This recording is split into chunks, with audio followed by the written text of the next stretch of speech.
Assalamualaikum warahmatullahi wabarakatuh. Para pendengar dan peminat kaset yang tengah diputar ini, saya menyatakan rasa bahagia, rasa syukur kepada Allah dapat menyampaikan dakwah saya ini sekarang dengan kaset. Moga-moga dapat tuan-tuan putarkan, tuan-tuan dengarkan ketika tenang-tenang dengan anak-anak di rumah, atau ketika naik mobil, di mobil-mobil yang dapat memasang kaset dalam perjalanan yang jauh, sehingga kecapean dan kepenatan dalam perjalanan pun hilang karena mendengarkan suara ini. Yang akan jadi cerita saya pada hari ini adalah apa yang pernah kejadian di zaman Nabi kita Muhammad sallallahu alaihi wasallam. Di dalam riwayat ada diceritakan bahwa pada suatu hari, kira-kira pukul 9 pagi sepenggalah matahari naik, Rasulullah Sallallahu Alaihi Wasallam berjalan dari rumahnya, dari biliknya, menuju ke dalam masjid beliau yang mulia di Madinah. Ketika itu biasanya ada juga orang yang sembahyang di masjid, sembahyang sunat duha. Tapi umumnya masyarakat sudah keluar dari rumahnya pagi-pagi, bekerja menurut bidang masing-masing. Yang pergi bertani, yang pergi berniaga, yang pergi mengembalakan unta atau kambingnya. Tinggallah beberapa orang saja. Beliau lihat di sudut masjid ada satu orang pemuda sedang duduk tafakkur termenung. Mukanya kelihatan muram saja, menunjukkan kesedihan yang terpendam di dalam hatinya. Rasulullah mendekat kepada pemuda yang tafakkur itu. Setelah dilihatnya Rasulullah datang, dia pun menengadahkan muka. Rasulullah pun bertanya, "Mengapa di saat begini engkau duduk tafakkur dalam masjid? Dan wajahmu kelihatan ada menampakkan kesedihan atau muram durja. Apakah yang engkau derita sekarang ini?" Jadi pemuda tadi menjawab, "Hazanun lazimatni ya Rasulullah wa duyunun." Artinya, aku ditimpa duka cita ya Rasulullah karena utang. Rupanya orang ini berutang. Utang telah lama, janji sudah dekat, persediaan buat membayar belum ada. Itu yang saya menungkan di sini ya Rasulullah. Dengan senyum Rasulullah menjawab, "Sudikah engkau kalau aku ajarkan kepadamu suatu bacaan? Apabila bacaan ini, yaitu berupa doa, engkau baca pagi-pagi, dan nanti petang-petang pun engkau baca pula dengan hati khusyuk, insyaallah hutangmu itu akan terbayar." Tentu pemuda tadi dengan besar hati menjawab, "Tentu ya Rasulullah. Aku senang sekali kalau dapat engkau ajarkan kepadaku apakah doa itu." Lalu Rasulullah membacakan, mengajarkan kepada pemuda itu doa ini.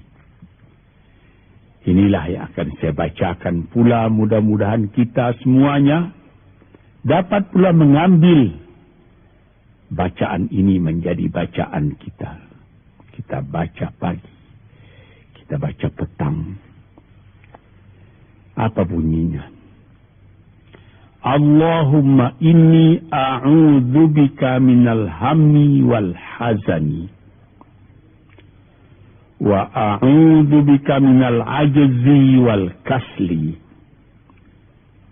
wa a'udzu bika minal bukhli wal jubni wa a'udzu bika min ghalabati daini wa qahrir rijal. Sebelum kita uraikan atau kita tafsirkan artinya satu demi satu, baik kita artikan secara keseluruhan lebih dulu. Artinya ialah, ya Tuhanku, aku berlindung kepada Engkau daripada ini. Lalu disebut 8 banyaknya. Yang pertama, aku berlindung kepada Engkau daripada duka cita, daripada kesusahan dan duka cita. Susah dan duka cita, sudah 2. Dan aku berlindung kepada Engkau daripada malas, daripada lemah dan malas, jadi 4. Dan aku berlindung kepada Engkau daripada bakhil, berat mengeluarkan wang, dan daripada pengecut atau penakut, sudah 6. Dan aku berlindung kepada Engkau daripada pengaruh berutang, dan daripada kekuasaan orang lain atas diri kita, sehingga kita tidak mempunyai kemerdekaan pribadi lagi. Inilah 8 yang diminta kepada Tuhan. Moga-moga kita jangan diserang oleh penyakit ini. Karena kalau ada ini penyakit yang 8 perkara, itu kita mempunyai pribadi yang lemah. Tidak mempunyai lagi personality yang dapat tegak. Padahal dalam didikan agama kita, tempat kita takut cuma satu, yaitu Allah. Yang lain tidak ada. Yang pertama, susah. Apabila orang telah susah, pikirannya pun sudah tertumbuk. Jalan untuk maju tidak ada lagi. Padahal dalam kehidupan itu, manusia tidak akan berjalan di atas jalan yang datar saja, yang bertaburkan kembang. Kehidupan itu mendaki, menurun, melereng, berenang, melewati ombak dan gelombang. Itu pasti dalam hidup. Apa yang disusahkan? Kusut, tak ada kusut yang tidak selesai. Keruh, tak ada keruh yang tidak jernih. Apabila pikiran kita telah susah lebih dulu, maka gelaplah jalan yang kita tumpuh ke muka dalam kehidupan tadi. Yang kedua, kita disuruh berlindung kepada Allah daripada duka cita. Yang menyebabkan orang duka cita itu memang banyak. Misalnya, kehilangan barang yang disukai, kematian orang yang disenangi, bahaya yang datang dengan tiba-tiba. Orang yang ditunggu sudah lama tidak datang. Barang yang dicari tak bertemu, dan lain-lain sebagainya.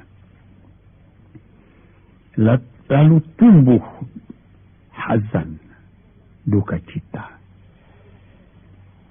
Kalau kesusahan menjadikan soal yang kita hadapi jadi kusut, kedukaan menyebabkan jalan yang kita tempuh jadi gelap. Nah, ini dua hal yang bisa menghambat, menjadi rintangan bagi manusia di dalam kehidupannya. Lalu yang ketiga, aku berlindung kepada Engkau ya Allah minal ajaz. Lemah. Lemah apa? Lemah pikiran. Tidak ada energi lagi. Tidak ada inisiatif lagi. Menyerah saja. Lemah. Belum dihadapi suatu soal, hati lebih dulu sudah lemah. Merasa itu soal terlalu besar. Padahal kalau dihadapi, tidak ada kusut yang tidak terselesaikan. Tidak ada keruh yang tidak terjernihkan. Yang lebih berbahaya lagi. Yang keempat. Apa? Malas. Kalau sudah malas, apa yang akan dikerjakan lagi? Kita duduk saja termenung-menung dalam kemalasan. Lalu angan-angan banyak, cita-cita mati. Angan-angan hendak terbang, padahal sayap tidak ada. Angan-angan hendak mempunyai ini, hendak mempunyai itu, hendak mempunyai Mercedes-Benz, hendak mempunyai rumah besar. Tapi ikhtiar tidak ada.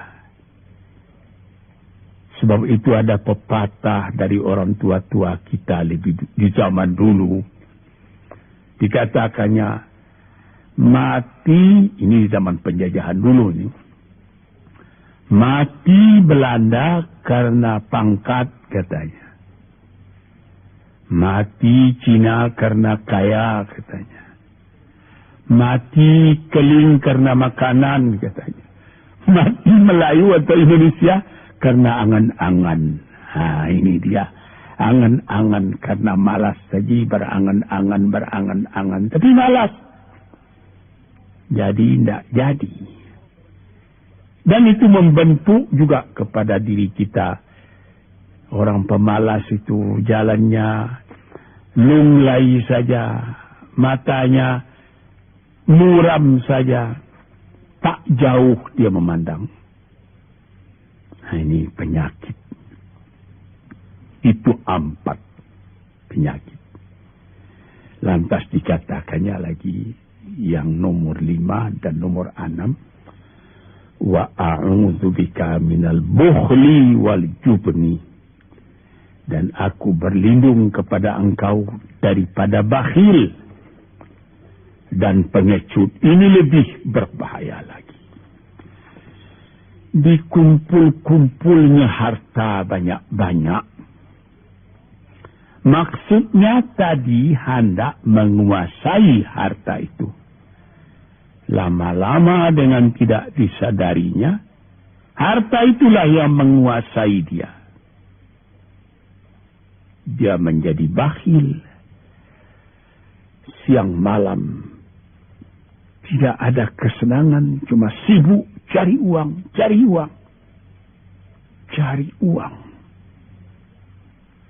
Kemudian simpan banyak-banyak. Gunanya, ya cuma mengumpul itu saja.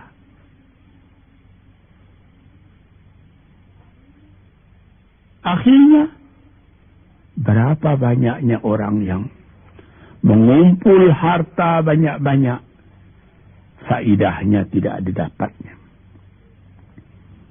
Saya ingat cerita dahulu, 40 tahun yang lalu ketika saya masih tinggal di kota Medan. Ada satu orang kaya. mengumpul harta. Terkenal dia kaya di Medan, beberapa buah rumah, puluhan rumah yang dipersewakannya. Dan ada lagi harta-harta yang lain. Dia berjalan di jalan raya kota Medan itu dengan jalan kaki pakai payung satu.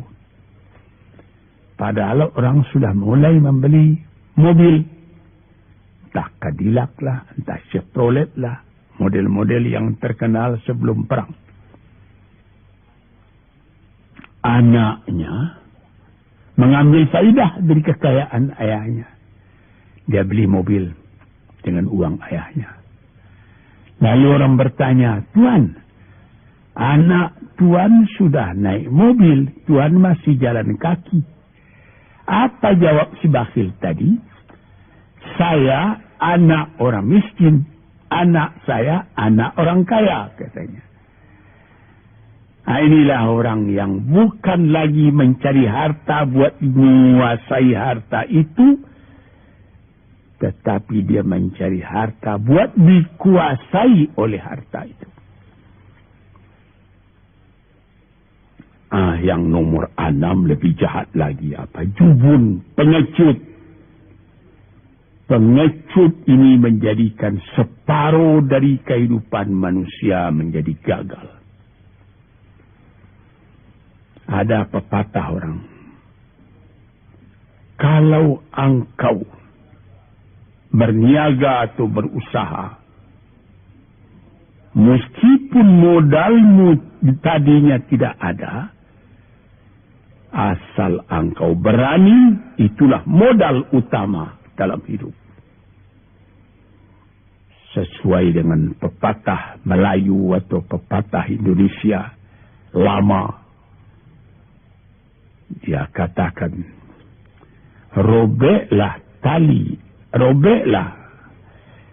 putuslah tali layang-layang, robek kertas tentang bingkai. Hidup jangan mengepalang, tidak kaya berani pakai. Hidup jangan mengepalang, tanggung-tanggung jangan. Tidak kaya berani pakai. Keberanian itu adalah modal. Sebab itu kalau orang rugi berniaga, itu belum rugi. Yang penting berani. Karena adat perniagaan itu tidak saja beruntung, rugi juga kadang-kadang. Tapi kalau keberanian yang hilang, separuh daripada kekayaan tadi sudah habis. Walaupun masih banyak ada, tapi keberanian tidak ada, separuh sudah habis. Akhirnya, walaupun kekayaan besar, tapi kepercayaan hilang, itu namanya habis, tidak ada lagi. Walaupun berjuta yang tinggal dalam tangan, tapi orang tidak percaya. Apa lagi artinya? Sebab itu yang pertama sekali modal itu keberanian menghadapi hidup. Ini 6. Yang ke-7 dan 8, wa a'udzubika min ghalabatid daini wa qahri rijal, dan aku berlindung kepada Engkau ya Ilahi daripada pengaruh utang. Hutang itu, itulah anak muda yang duduk di sudut masjid tadi, dipengaruhi oleh utang. Sampai Rasulullah sendiri pun mengatakan, iyyakum wad-daina. Jagalah supaya kalau sedapat-dapatnya jangan sampai berutang.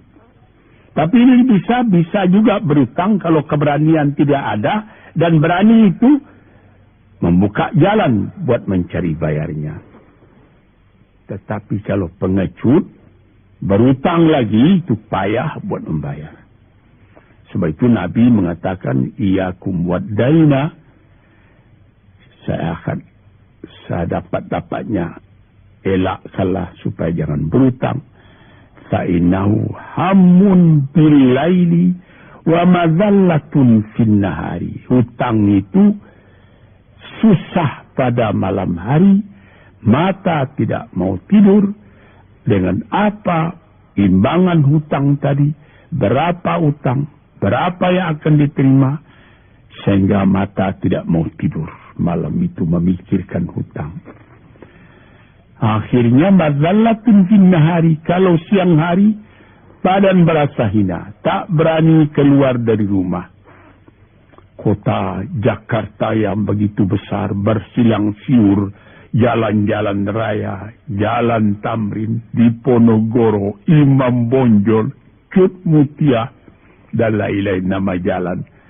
Ada orang yang jalan itu bertambah lama, bertambah kecil jumlahnya. Kalau orang lain mempunyai 100 macam jalan, dia paling tinggi cuma 2 saja jalan yang dapat jalani. Jalan dari rumahnya ke tempat yang tertentu. Ke lain dia tidak berani. Kenapa? Karena ada tempat dia berutang. Jadi dikatakan dalam hadis itu, orang berutang malam tak mau tidur, siang malu sama orang. Takut akan ditanyai, takut akan dicari. Ataupun dia berbenam di rumah, datang orang menunggu piutang. Dia bilangkan kepada pembantunya atau kepada anaknya, katakan bapak tidak di rumah. Anak yang tolol atau pembantu yang tolol menjawab, mana bapak? Dia suruh bilangkan bahwa bapak tidak ada di rumah. Kata anak tadi, bertambah susah. Lantas yang nomor 8, waqahrir rijal. Kita tidak mempunyai lagi kemerdekaan diri buat menyatakan perasaan kita, karena kita segan kepada orang. Kita terlalu banyak berutang budi kepadanya. Kita terlalu banyak mendapat hadiah daripadanya. Kita terlalu banyak dan lain-lain. Sehingga mulut kita jadi tertutup, tak dapat bercakap lagi. Ditekan oleh hutang budi kepada orang tadi. Kemerdekaan diri tidak ada lagi. Inilah 8 perkara yang ditunjukkan oleh Nabi SAW kepada pemuda yang duduk tadi. Dapatlah kita mengambil pedoman dalam kehidupan kita sendiri, bahwa yang amat penting lebih dahulu ialah kemerdekaan jiwa. Kalau sekiranya di dalam negara yang telah merdeka, kita sama sekali menyorakkan, meliuk lambaikan kemerdekaan di mana saja kita pergi. Tapi banyak orang yang lupa negaranya telah merdeka, dirinya sendiri telah menjadi terjajah. Bukan Belanda, karena Belanda sudah lebih 30 tahun pergi meninggalkan negeri ini. Dan bukan bangsa yang lain, tapi penjajahan yang datang daripada sifat-sifat yang lemah yang kita katakan tadi. Kesusahan. Kalau kesusahan kita perturutkan, jalan yang kita tempuh menjadi buntu. Kita tak tahu lagi kemana akan pergi. Susah. Pagi susah, malam susah. Sehingga kusut benang itu tak tahu lagi jalan keluar. Padahal pangkal dari kesusahan itu bukan dari luar, tapi dalam jiwa kita sendiri, dalam dada kita sendiri. Yang kedua, dikatakan duka cita. Saya teringat kepada satu pantun Melayu atau pantun Indonesia. Dikatakannya, kalau berduduk jangan bermenung. Kalau bermenung riak pun tiba. Kalau duduk jangan termenung. Kalau termenung hati pun iba. Kalau hati sudah iba, jalan tertumbuk. Sampai ada juga pepatah nenek moyang kita, hati yang marah mendorongkan, hati yang hibah menjauhkan. Sebab itu, haruslah kita bersedia membesarkan jiwa kita sendiri. Marfu'ar ra's, mawfurul kiramah. Kepala terangkat, harga diri dijaga. Itu. Kemudian dikatakan di yang kedua, al-ajaz, lemah, al-kasal, malas. Kelemahan ini juga ada yang karena penyakit. Kenapa lemah saja? Kenapa tiap-tiap pekerjaan yang dihadapi pesimis yang timbul sehingga timbul malas? Kalau perlu, kita pergi kepada dokter, terutama psikiater. Kita tanyai, di mana segi kelemahan ini? Karena kelemahan jiwa, kemalasan, malas dan lemah itu dari jiwa pangkalnya, ahli-ahli ilmu kesehatan yang telah mendalam mengetahui hubungan antara rohani dengan jasmani kita. Sehingga timbul ilmu yang dinamai psikosomatik atau psikoterapi, menganalisa jiwa dari mana seginya, maka timbul lemah, maka timbul malas. Di sini kita memerlukan kuatnya energi. Sebab apabila manusia mempunyai jiwa yang besar, pekerjaan yang besar pun dipandangnya kecil. Tetapi apabila manusia mempunyai jiwa yang kecil, pekerjaan yang kecil pun dipandangnya besar.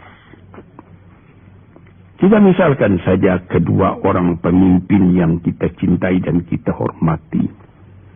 Proklamator kita Bung Karno dan Bung Hatta. Mereka mempunyai jiwa-jiwa yang besar. Sebab itu mereka memproklamirkan kemerdekaan Indonesia. Indonesia yang besar yang terjadi daripada puluhan ribu pulau. Dengan 45 kata perkataan. 45 patah perkataan. Dengan ini kami menyatakan kemerdekaan Indonesia. Tapi kalau beliau misalnya orang yang berjiwa kecil, dia akan bertanya, bagaimana bisa Indonesia merdeka? Kita sudah miskin, melarat, dulu dijajah Belanda, kemudian ditekan Jepang. Kapan? Dia mengkaji itu pekerjaan yang detail-detail, yang kecil-kecil, dia anggap itu besar. Ini misalnya. Maka orang-orang yang ajaz, yang lemah, atau yang kasar, yang pengecut, yang pemalas, tidak dapat mengerjakan pekerjaan yang besar-besar. Kemudian yang kelima, dan keadaan wa'a'udzubika minal bukhli. Aku berlindung kepada engkau daripada bakhil. Menerima mau banyak-banyak. Mengeluarkan paling sedikit. Dia anggap, sebagaimana saya katakan tadi, tadinya dia menguasai harta. Akhirnya dengan tidak disadarinya, dia yang dikuasai oleh harta. Akhirnya, orang yang begini kerjanya cuma mengumpul-ngumpul harta saja.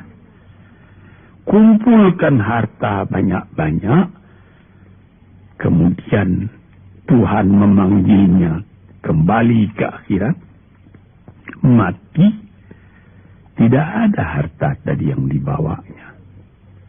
Tinggal menjadi perselisihan di antara anak dan cucu.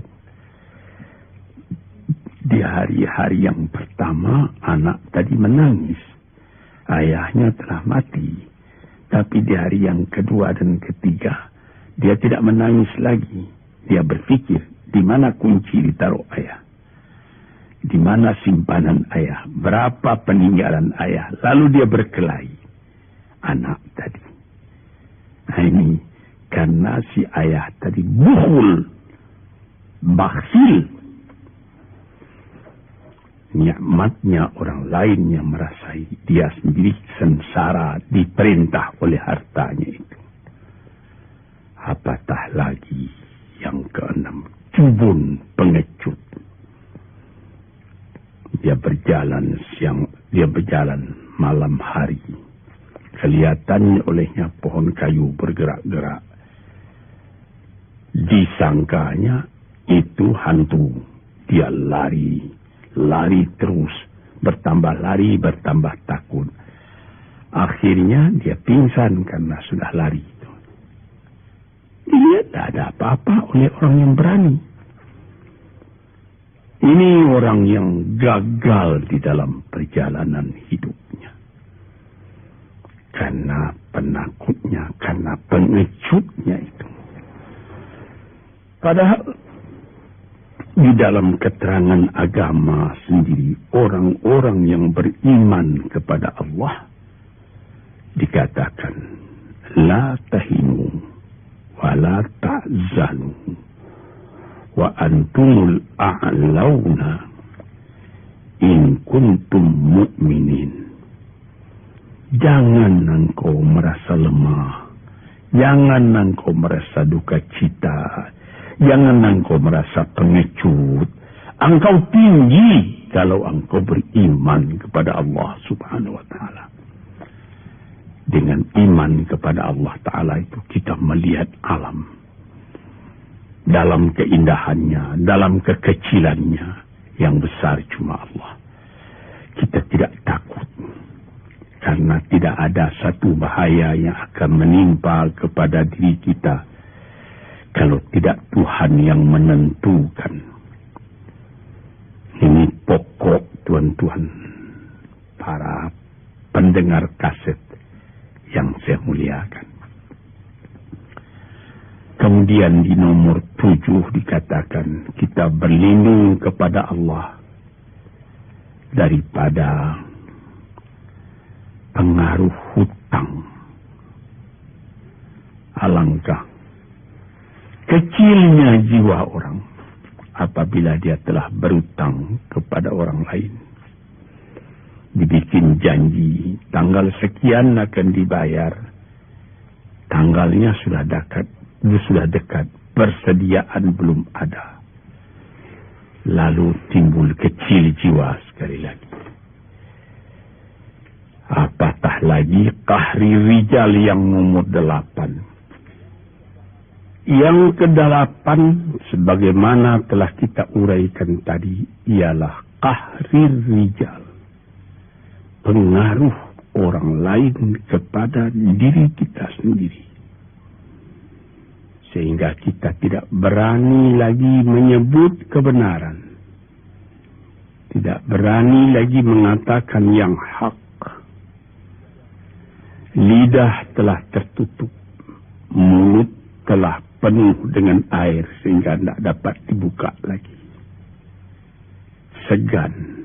Kita sudah terlalu banyak berutang budi kepada orang.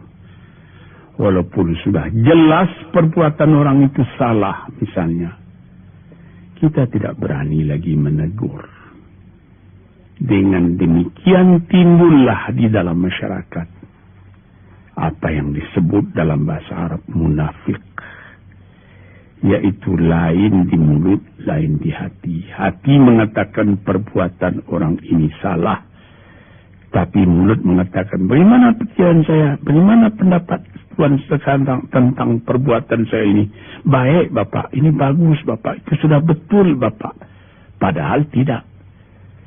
Ini kecelakaan yang nomor 8. Kita minta kepada Allah supaya kita dilepaskan dari pengaruh-pengaruh orang, pengaruh manusia, sehingga kita tidak berani lagi menyebut apa yang benar itu. Padahal di dalam hadis dikatakan qulil haqq walau kana murran. Katakan yang benar itu walaupun pahit sekalipun. Ini murah menyebutnya, tetapi kalau jiwa sudah tertekan, tidak berani menyebutnya lagi. Para pengikut kaset yang tercinta, itulah 8 perkara diperingatkan, dituliskan, diajarkan, disuruh hafal oleh Nabi kepada pemuda yang beliau dapati termenung duduk seorang diri tadi. Dengan patuh dia turuti kehendak Nabi, dia baca itu tiap pagi, dia baca itu tiap sore, dia pahamkan apa isinya. Lalu timbul energi baru dalam dirinya, semangat yang baru. Langit pun kelihatan cerah, bintang pun kelihatan berkelap-kelip, matahari pun kelihatan bercahaya, dan dia sudah melihat kehidupan ini dengan mata yang terang. Kemudian dia bertemu dengan Nabi, ya Rasulullah, saya mengucapkan terima kasih. Penyakit-penyakit tak ada pada saya lagi. Utang saya sudah terbayar. Dan saya akan memulai hidup yang baru. Inilah jawab dari pemuda tadi. Dan inilah jadi pedoman pula bagi kita kaum muslimin. Kalau kita terjadi pada diri kita beberapa hal, salah satu dari yang 8 perkara itu, baca doa ini pagi, baca doa ini petang, lalu berusaha. Jangan cuma berdoa, berusaha, berdoa dan berusaha. Allah akan membukakan kepada kita pintu rahmatnya, memberikan nikmatnya yang berlipat ganda, sehingga segala sesuatu yang di kiri kanan kita menjadi kekayaan, menjadi inspirasi buat maju ke depan di dalam kehidupan ini.